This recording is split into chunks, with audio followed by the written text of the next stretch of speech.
We're very excited to have Mary J Rodgers join us from Nova Scotia. She's the executive director of the Medway Community Forest Co and she leads a team implementing innovative ecological forestry projects to steward the co-op's 15,000 hectare crown license area. So Mary Jane has worked with the organization since 2015, a well-known name in Nova Scotia, and you'll find a lot of her work mentioned in the Atlantic Forestry Review, which is a wonderful magazine for the region. She has contributed to the Leahy Forest Practices Review and serves on the Department of Natural Resources Initial Ministers Advisory Committee. She's also the executive director of the Nova Scotia Working Woodlands Trust, an organization dedicated to helping private woodlot owners place working forest easements on their lands while accessing conservation tools such as carbon markets. So we'll take another direction here and welcome Mary Jane.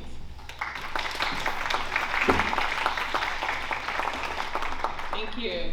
And thank you for having me. I was conveniently in Truro this week at the Registered Professional Foresters Association of Nova Scotia's conference. So it was a little bit of a shorter drive than it would have been from my home down in Gaspowick or the South Shore of Nova Scotia. So I will say that I'm going to talk today mostly about the two organizations that I work for, the Medway Community Forest Co and the Nova Scotia Working Woodlands Trust. I'm also going to start with a little bit of a bio about myself. I don't know many of you in the room, so you can at least get to know me a little bit and my journey in forestry. You'll note I am a younger person, and I've been working in kind of a management role for MCFC for over 10 years now. So I was very fortunate early in my career that some folks took a gamble on me and decided they didn't want an old white man in the role.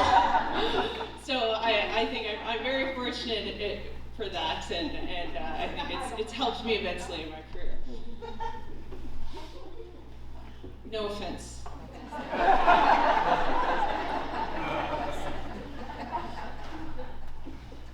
Okay, so first I'm just gonna do a little bit of a land acknowledgement, and thank you for Helena for delivering your amazing talk, and I just wanted to talk a little bit about like how our organizations work to integrate Mi'kmaq values. So I know Prince Edward Island has a similar distribution of private landowners. In Nova Scotia, we have over 65% of our lands are in private land ownership.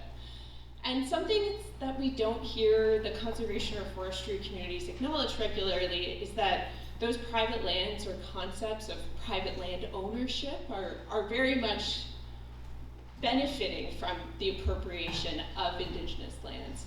So these were lands that were never ceded, and the whole concepts of ownership and title are really colonial and Western in nature. So what we aim to do in our work is we aim to integrate concepts like Aduwaptamunk or two-eyed seeing into our management practices. We're also actively building relationships, alleviating barriers, and continuing to have hard conversations. We're learning and unlearning along the way. And we're also exploring opportunities for land back. So that's particularly with the Nova Scotia Working Woodlands Trust, not with Medway Community Forest because that's Crown land, a little bit different, but we actively engage the Mi'kmaq communities that are adjacent to our license area and ensuring that traditional values are still seen in our management practices. So here's my career to date. So I gave you guys a little preview. And I really started as one of those, in university, went tree planting out west. I really caught that bug early. I spent 4 years as a planter, 2 years as a foreman out west. I planted everywhere from Vancouver Island to high-level Alberta. I really hated the forest industry back then. I think I've come a long way. I think, when you're a charismatic youth, then you see, the government's bad. But I have actually worked for the government now for a bit of time too. So I did, after my undergraduate degree, I did a short stint in ecological restoration before entering into the Masters of Forest Conservation program at the University of Toronto. So I am originally from Ontario, come from away, but I've been here for a while now. After I finished my master's, I went back to planting trees before meeting my partner, who is actually a maritimer from Sackville, New Brunswick, and we decided we wanted to kind of make a life out here. So I was hired first as general manager at the MCFC in 2015. There's been a lot of change in Nova Scotia forestry in the past 10 years, as you might have caught from things like the Leahy Review. Things were quite a bit different back then, and one of the first initiatives that we wanted to practice as a community forest was also support our private woodlot owner community. So in 2019, we founded the Nova Scotia Working Woodlands Trust. So this is an affiliate organization of the Medway Community Forest that is dedicated to helping private landowners preserve their stewardship legacies. In 2022, things were changing for me a little bit. I'd been in my career at MCFC for a while at that point, I think 8 years, and I was looking to try something new, and I actually joined Karen Potter and went to go work at the Canadian Wildlife Service as a lead for the 2 Billion Tree Program, as well as working on other effective conservation measures. Government's not for everyone. So they actually didn't fill my position while I was at the government. So after about a year and a half, I decided to go back to being executive director of the MCFC and the Land Trust. So I think that speaks a little bit about my passion for this work and where I really felt like I could make the most impact. So between our two organizations, we do have a bit of a shared staffing structure. So I'm executive director for two, and we have several staff that are split between both organizations. I'm just pointing out, sometimes people get confused. There are a lot of woodlot owner organizations in Nova Scotia, a lot of forestry organizations for that matter. So why do we have two different ones under one roof? So the MCFC, and I hope everyone's okay with me using that acronym, it is a Crown land license area. So it is strictly Crown lands, no private. We are also a for-profit cooperative. That was a decision made by the board. I don't always agree with it, but the intention behind that decision was that we want to showcase that you can economically benefit from forestry activities that are inherently non-exploitive, and that you can actually generate investment for the local community that are adjacent to those Crown lands. So we are very focused in community within our governance, and I'll talk about that a little bit later. We also practice multi-value forest management or stewardship. So along with forestry operations, we're active in recreation, outreach and events, very wide diversity of things. At the Nova Scotia Working Woodlands Trust, we are dedicated to private lands, or dedicated to serving private landowners. We are a working forest land trust, so we're not a conservation land trust. We are dedicated to preserving working forests. We're actually our easements are filed under a separate act in Nova Scotia. They're filed under the Community Easements Act, not the Conservation Easements Act. We also are leveraging carbon offsets and the carbon market to offset some of our costs associated with stewardship of these properties. And it's really land steward focused governance. So within our board, we aim to have those representatives be of the woodlot owners that we are actually serving, as well as some community partners and members at large. What are the commonalities between both these organizations? We're both aiming to be FSC certified. So the Working Woodlands Trust, all of our management plans to date are FSC certified, whereas the community forests, we're aiming to gain FSC certification. So that's the Forest Stewardship Council. That's one of the most recognized third-party certifiers in the world. Both organizations lead ecological forestry practices, and we also both do projects related to hemlock woolly adelgid. It's an invasive species that's decimating our forests, particularly in Gaspowick or the Southwest.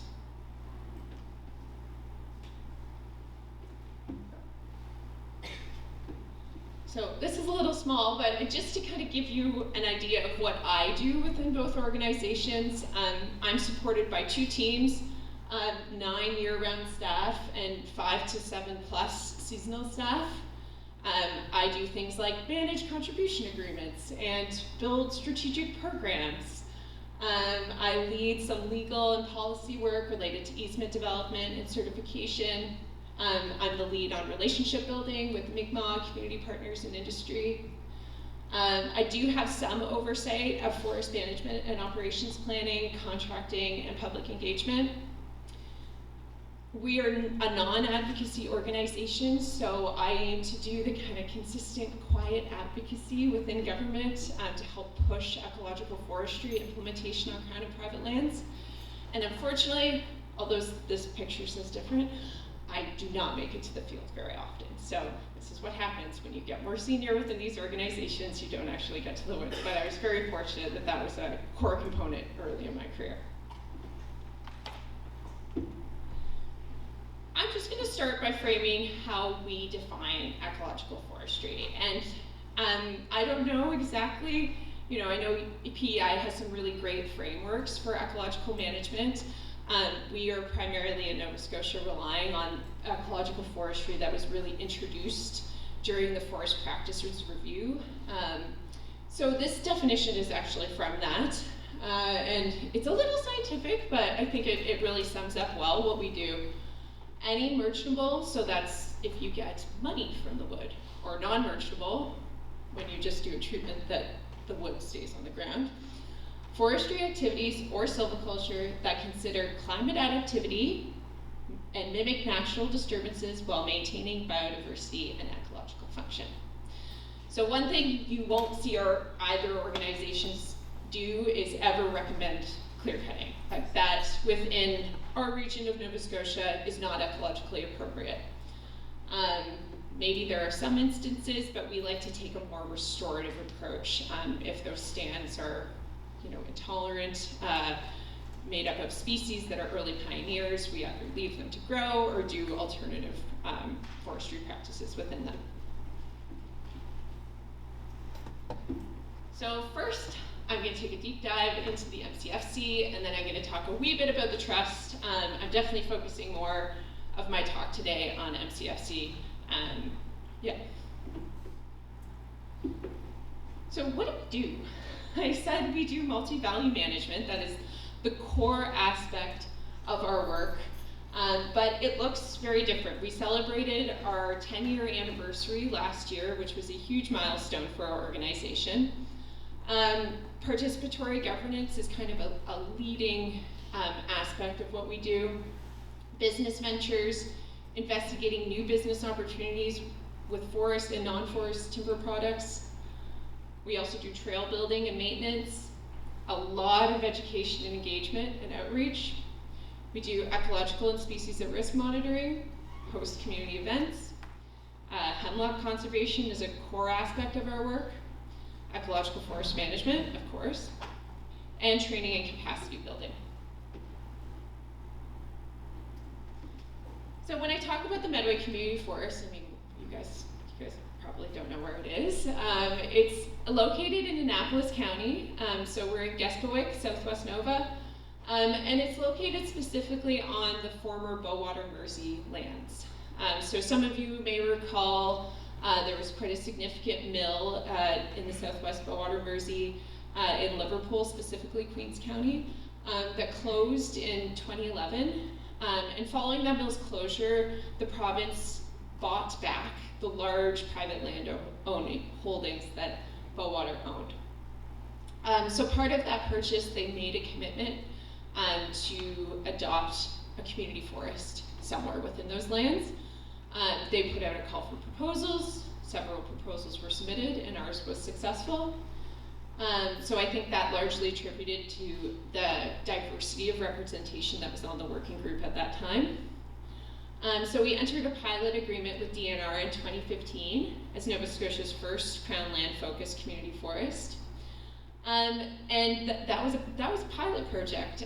So you'd think, okay, 10 years down the line, they must have a long-term agreement. But unfortunately, we don't.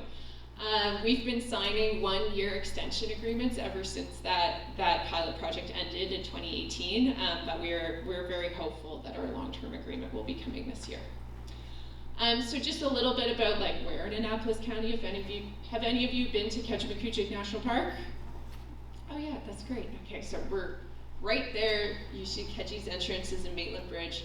Our land base is really kind of nestled in there in an area known as the Medway. And we're adjacent to the Tobiatic Wilderness Area, as well as the yellow in there is the Medway Lakes Wilderness Area. So we're really in a very unique area and network of existing parked and protected areas.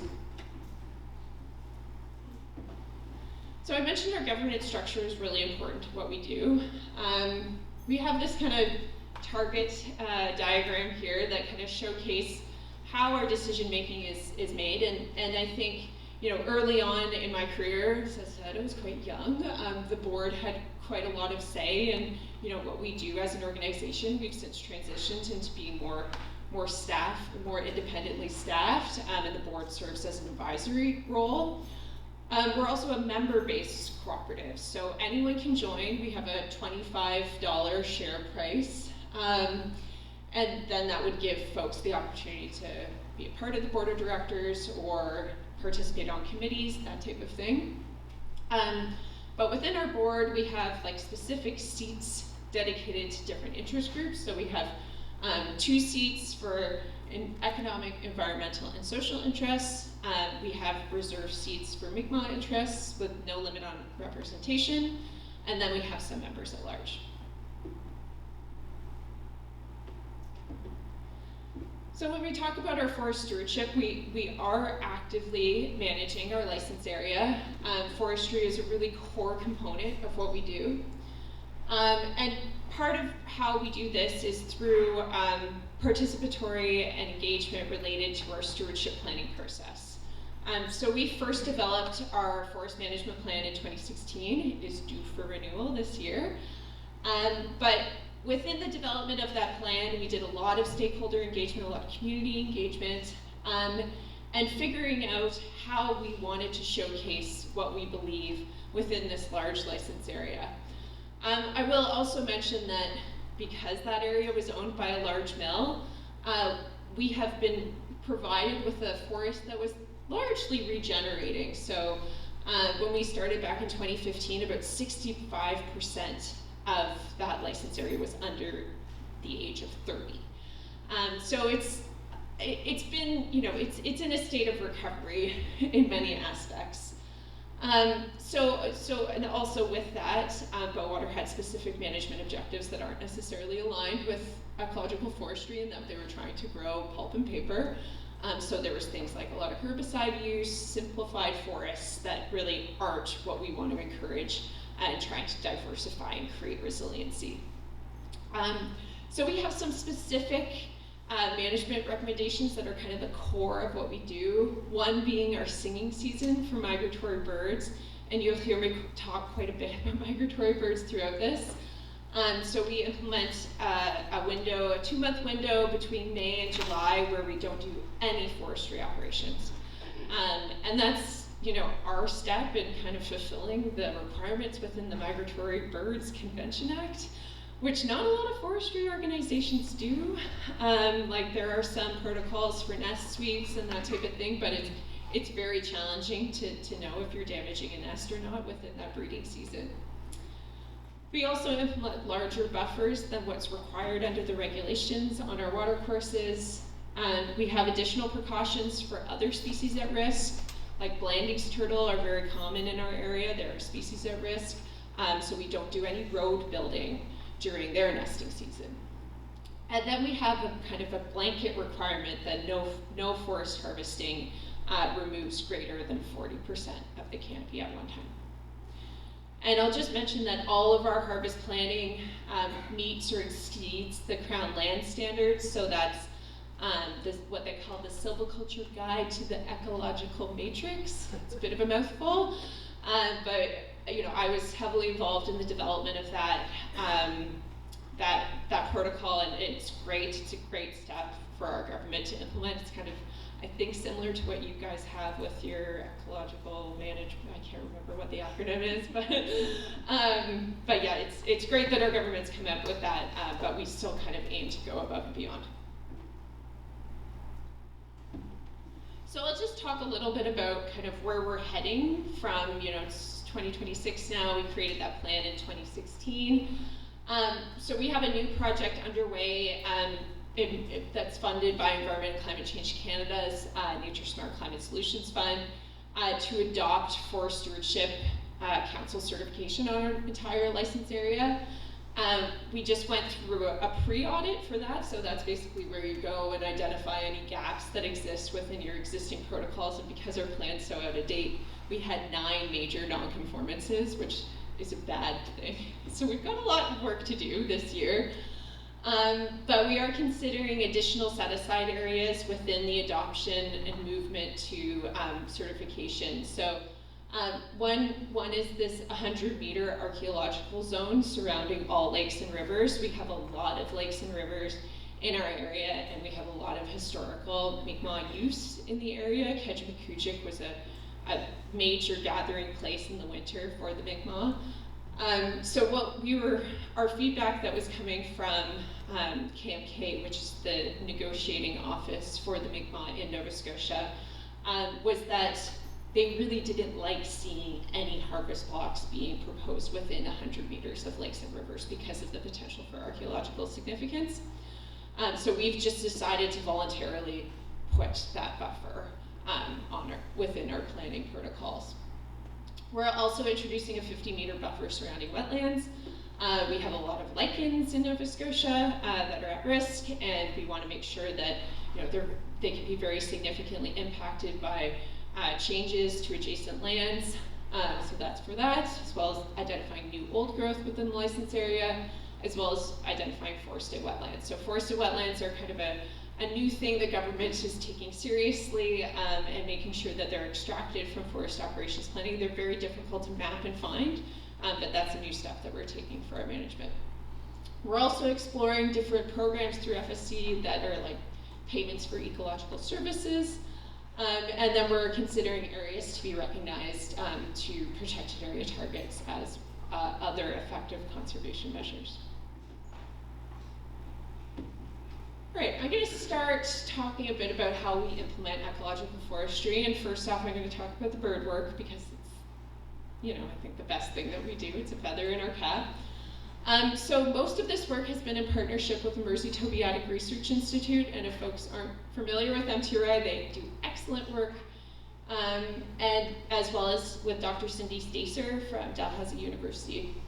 And specifically we're testing operational guidelines for beneficial management practices in forestry for 5 species at risk birds, so olive-sided flycatcher, Canada warbler, rusty blackbird, eastern wood pewee, forgetting one. It was close, 4 or 5, not bad.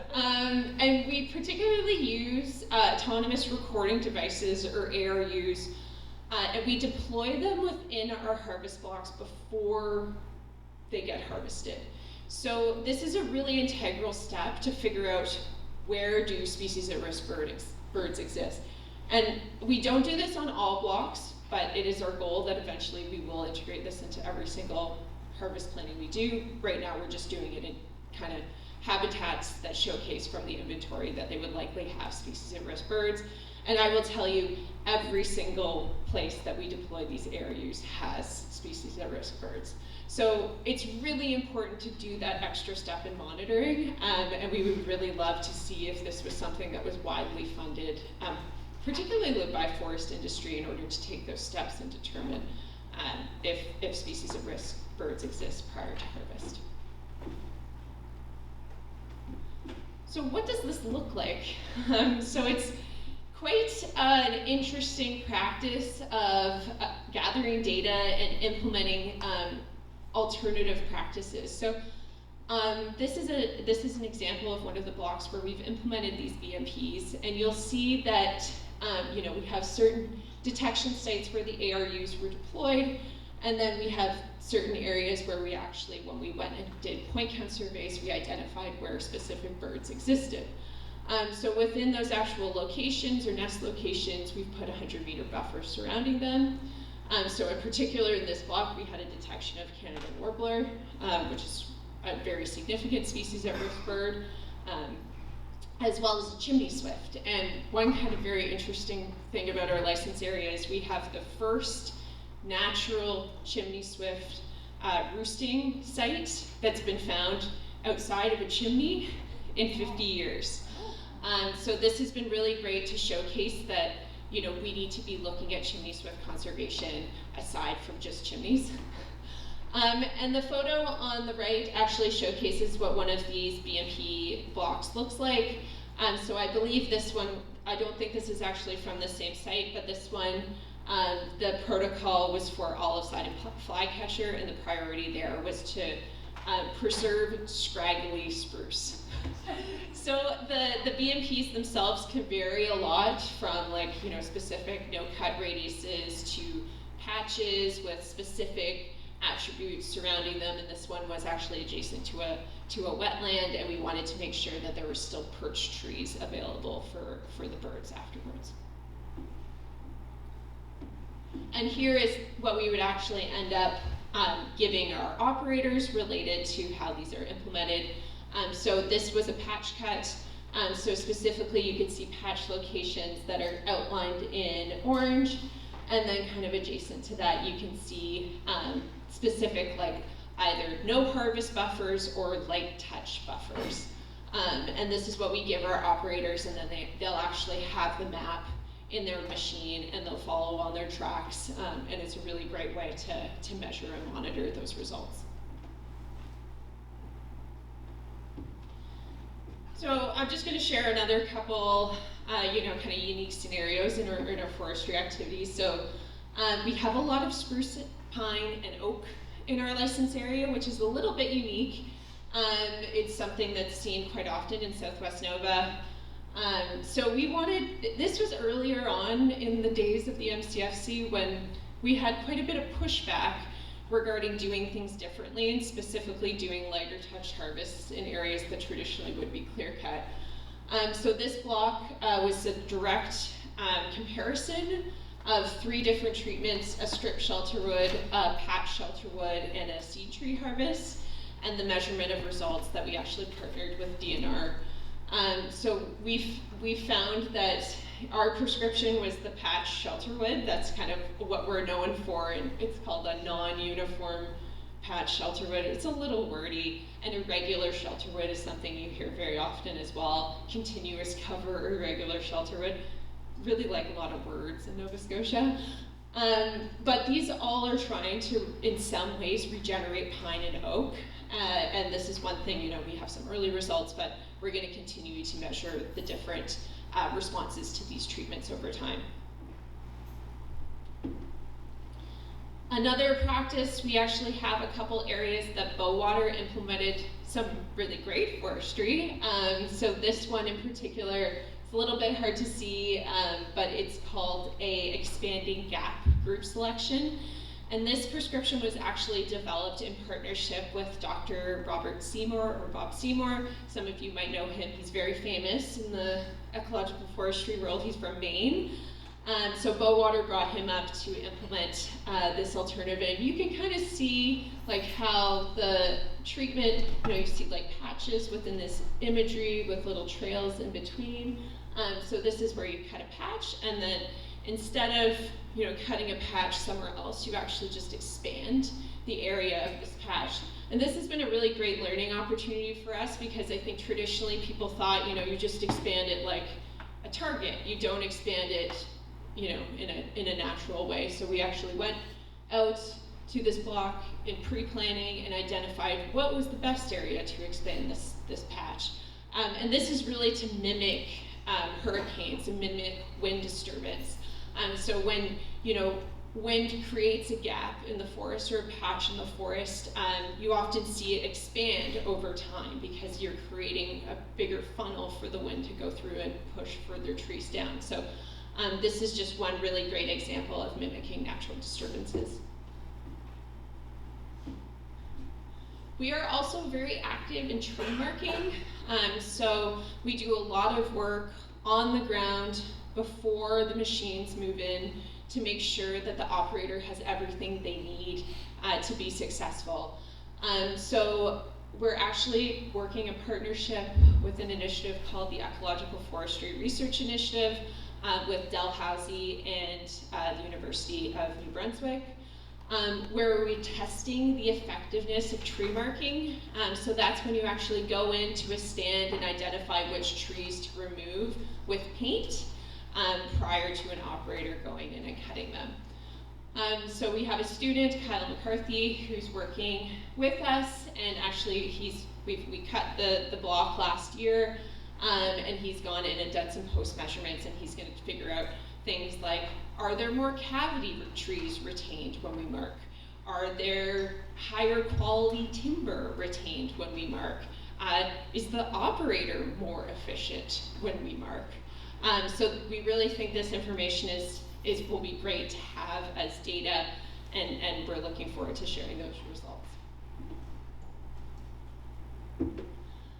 Also on the pre-commercial side of things, I mentioned earlier that the land base is relatively young. So we've done some work for restoration thinning or too tall pre-commercial thinning. So traditionally, pre-commercial thinning is done in stands that are less than 10 meters tall, but a lot of the stands that we have were never pre-commercially thinned, so they're very, very dense. This example was actually a beautiful hardwood stand that was regenerating about, I think it's about 25 years old, where we actually had a machine come in and do this work, because otherwise you can't do this with a brush saw. The trees are much too big. You would have to do it with a chainsaw, and it can end up being like it's very dangerous and hard work for a person to do. So we have these little tiny excavators with a shear head come in and do these treatments, and we've been really, really happy with the results. It's not super fast work, but I think the results for the forest in the long term will be immense. Crop tree release is also that's not an uncommon practice, but it's not something that's regularly implemented on Crown land, so that's been something we've been deploying as well. I will talk briefly about our hemlock conservation program. So probably most of you know or are aware of hemlock woolly adelgid. It hasn't made its way to PEI yet, but it will. So we've seen, since it was first detected in Nova Scotia in 2017, we've seen very rapid spread. So I live in Lunenburg County. I've been monitoring it. Thank you. I've been monitoring it since 2019, and it's now kind of widespread, gone all the way to Halifax, and then we're seeing quite significant mortality in the far, far west counties. So somehow we became an organization that deploys a chemical treatment program. A lot of this happened while I was working with government. So it's not, people don't feel like warm and fuzzy things when, they think of pesticides, especially, ones that, like imidacloprid, which is what we primarily use, and it's applied at a much wider scale in agricultural purposes, but it's the same chemical that you would give your dog for flea and tick prevention. So there's been a lot of work done about chemical control in the States, primarily where HWA has been for quite some time. And we're not doing any sort of aerial spray. It's very specific to the trees. So we either do injection, so we're actually injecting the chemical into the tree when it's adjacent to lakes and rivers, and that we're doing a basal bark spray, so a backpack sprayer, and spraying the chemical, a diluted chemical on the tree for prevention that way. This buys time. It does not save the tree. but it buys like 5 to 7 years that hopefully the government will figure out things like biological control, where they've been very successful in other areas with rearing beetles that are actually native to Canada, native to the West Coast, bringing them over here, releasing them, and some of those trials have been very successful to date. But it's very expensive to grow bugs, things you find out. So it's not something that we've been able to really do at a mass scale yet, but that's something that folks from the Canadian Forest Service and Acadia University are working on. We also do a fair bit of research to measure HWA response to silviculture. Obviously, our bread and butter is forest management, so we've been trying to practice how do we promote resiliency and diversity in stands that are heavy to hemlock in order to make sure they will continue to remain forest in the long term if they're in the absence of chemical control or biocontrol. So we see a lot of woodlot owners panic cutting, so cutting all of their hemlocks down because they're going to die anyways, but we don't want that to happen. We want them to think about targeted removal, declining trees, and producing species or encouraging species like white pine, red spruce, red oak, red maple that are supposed to be resilient to climate change. So we've actually been working with several different partners, including Ketchimakuchik National Park. We've been actively cutting trees down in the national park to help them with this, because if you've ever been in Kedji's front country campground, it's all hemlock. So they want to obviously be able to preserve that infrastructure asset. So some of the things we do aside from forestry include recreation. So one thing we're particularly proud of is our Stave Lake campground. It hasn't opened yet. Last year, you might have heard we had a wood span in Nova Scotia and a very large wildfire very close to our license area. So actually the Long Lake wildfire was only about 5 kilometers away from where we're located. So we weren't able to open last year, but we are anticipating opening early in May. And this is the only Crown land kind of community managed campground in all of Nova Scotia. So right now we have 5 walk-in campsites. So we have 1 accessible site and 4 walk-in sites. So it's kind of like you get the backcountry experience, but with easier access.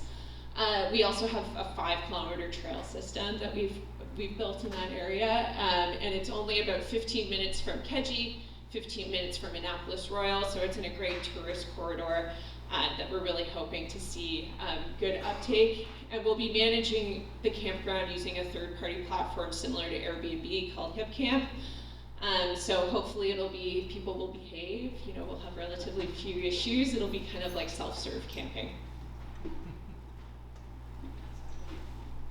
In terms of outreach and training, I'll just talk a little bit, we host a lot of events, and I got my communications coordinator to kind of get a rough number, and I think we've hosted like 30 events in the past 5 years.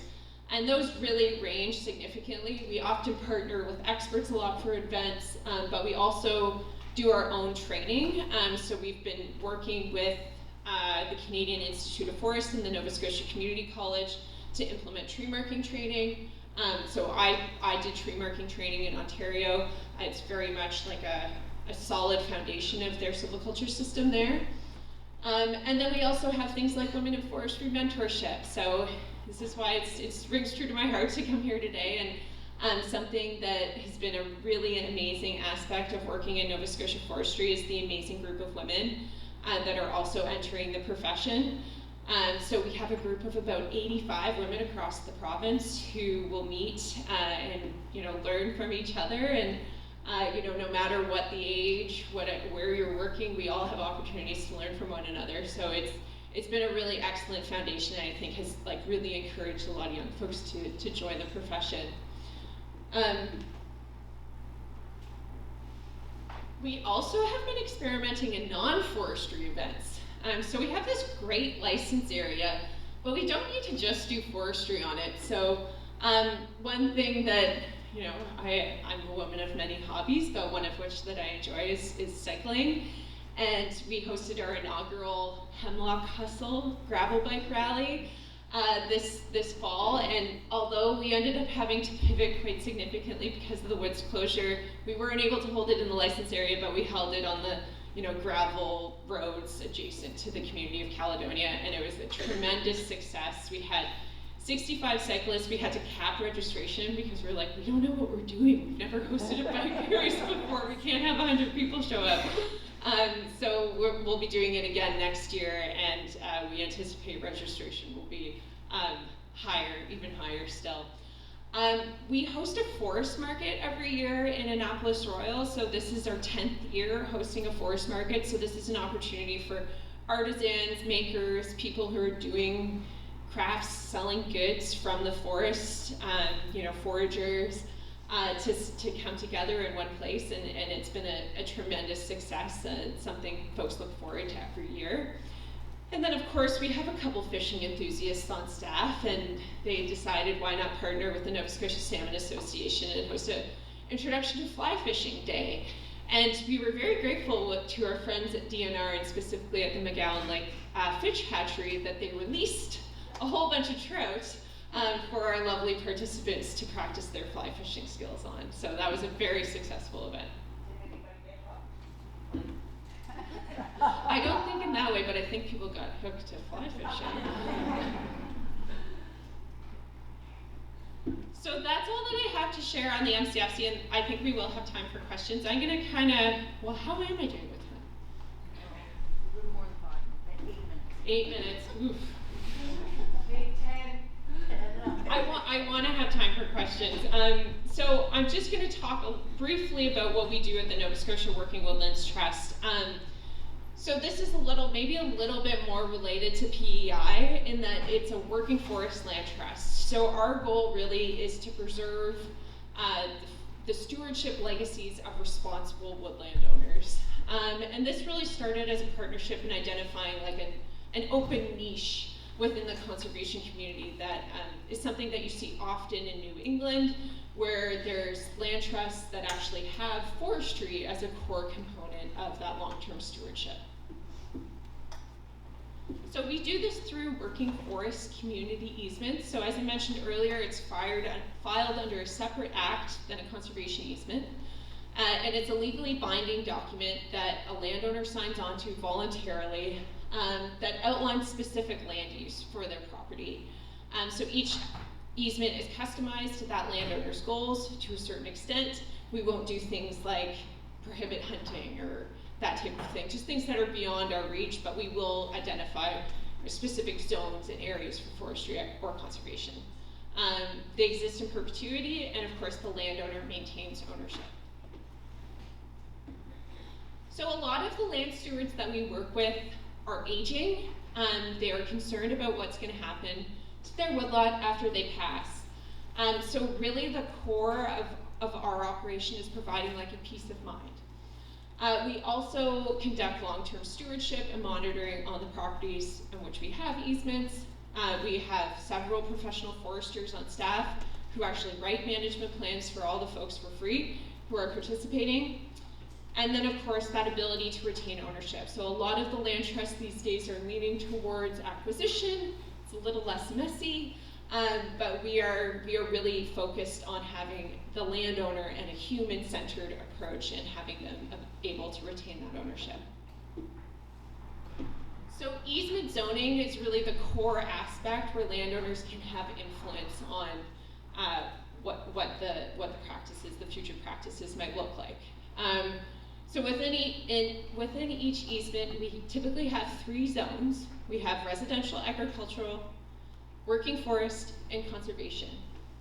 All easements must have working forest or conservation. We're not interested in easements that are just residential and agriculture. And they are really the primary area for a landowner to have influence on these future practices. So we do this zoning as an exercise between us and landowners. And we do this after we've done a lot of the data collection on the property. So we know what's out there, particularly species at risk, wetlands, unique ecosystems, old forests are what we want to see in true conservation. So this property, for example, you can see it kind of follows a riparian corridor, that conservation zone, and then I think flows into a wetland. And there are a big variety of folks that are interested in conservation, maybe not as interested. We even have properties that have all conservation. So part of what we're contributing to is not only just conservation on working forests, but also within these zones, we're able to actually help contribute to the province's protected area goals. So what do our easements allow? So within each zone, there are specific agreed practices that a landowner can and can't do.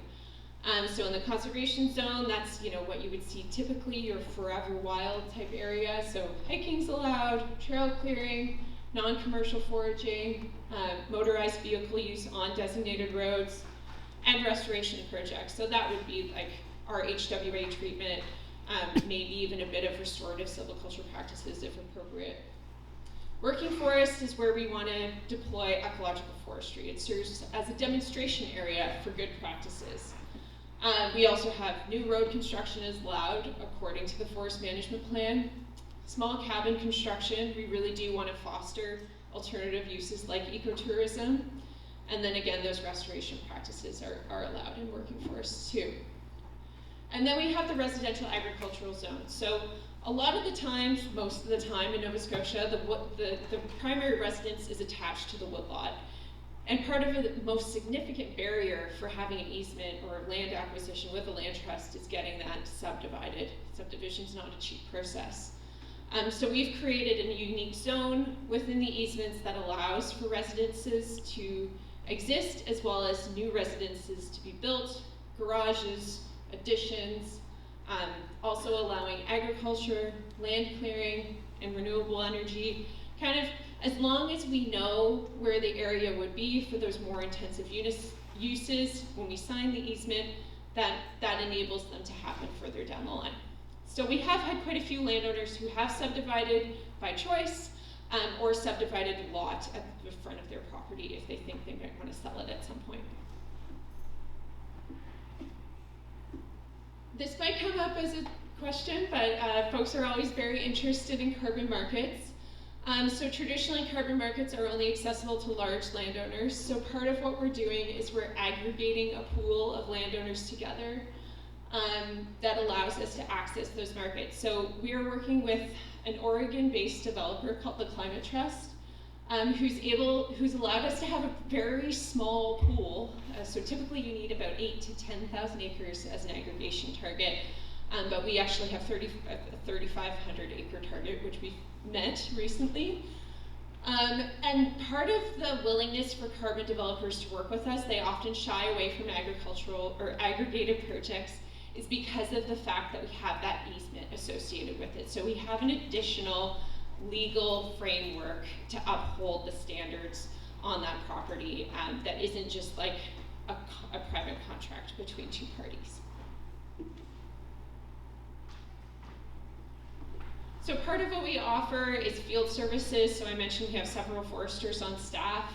So for each property that's entering into an easement, we first sign a letter of intent with the landowner, and then we move on to doing a lot of investment on our behalf of seeing what's on the ground and developing a baseline documentation report. So we go out, we identify biodiversity values, we do a boundary line check, we do a rough timber cruise to find out timber volumes, and then of course we do our forest ecosystem classification and soil sampling and identifying what is there and what is our baseline for monitoring over time. This will eventually lead to annual monitoring, and we've recently done that for our first easement property this year, or last year. And then we can provide access to restoration services, alternative programs, and any logistics related to silviculture or timber harvesting are completed through our woodlot service providers. So we actually don't do anything like scheduling harvests or silviculture. We work with organizations like North Nova or the Western Woodlot Services Cooperative to do that.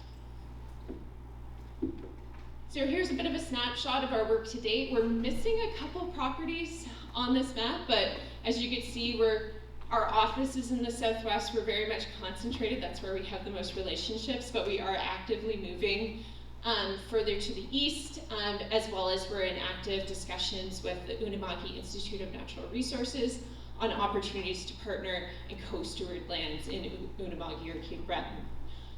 We also recently purchased our first property. That was a huge step.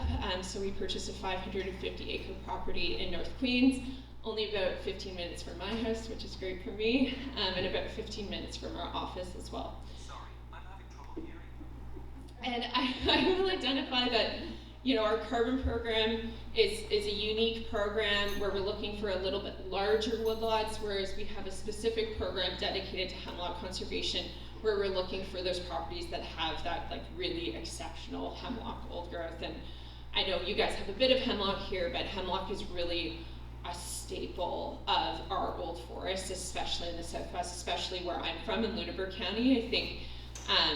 I think the stat is like, you know, something like 80% of the old hemlocks in Nova Scotia are in Lunenburg County, and 90% of those are on private land. So initiatives like this are really, really important to their conservation. So that is it for me. I know I threw a lot of information at folks, and I hope everyone could follow, but please feel free to ask questions if we have time, and then find me over lunch for the rest of the day too.